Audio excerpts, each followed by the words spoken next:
Maithili express की शानदार प्रस्तुति।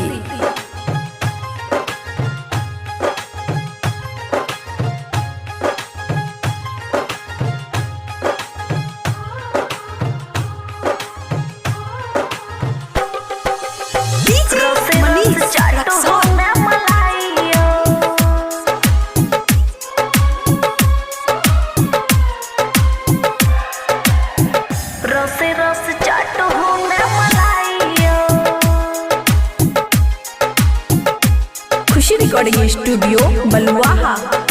सटू राजा पकड़ू कलाइयो, सटू राजा पकड़ू कलाइयो, रस रस चाटू ने मलाइयो मलाइयो, रस रस चाटू ने मलाइयो,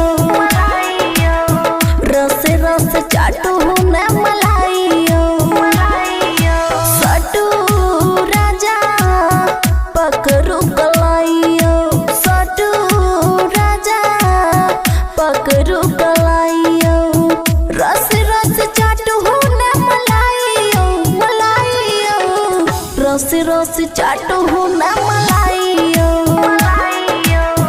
रस रस चाटू ने मलाइयो। डीजे मनीष रक्सौल। रस रस चाटू ने मलाइयो,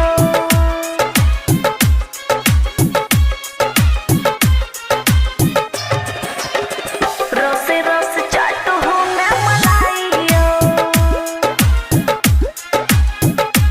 खुशी रिकॉर्डिंग स्टूडियो बलुआहा। कनियो ने रह जा करो शरम, प्यार में डूबल रहू सनम, मन में उठल बेचैनी छै, टीस मरैया नरम नरम, टीस मरैया नरम नरम, इतने टाकरू राजा भलाइयो, इतने टाकरू राजा भलाइयो, रस रस चाटू ने मलाइयो मलाइयो, रस रस चाटू ने मलाइयो। डीजे मनीष रक्सौल। रस रस चाटू ने मलाइयो,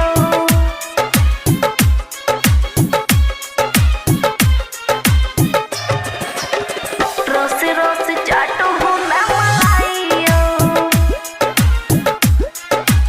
खुशी रिकॉर्डिंग स्टूडियो बलुआहा। बबुआ राहुल बेदर्दी सजन, दर्द बुझू हमर मन, इतने हमरा तंग करू, थर थर कांपे सहू से बदन, थर थर कांपे सहू से बदन, नाइस दियो वैग हमरा सलाइयो, नाइस दियो वैग हमरा सलाइयो, रस रस चाटू ने मलाइयो मलाइयो, रस रस चाटू ने मलाइयो। खुशी रिकॉर्डिंग स्टूडियो बलुआहा।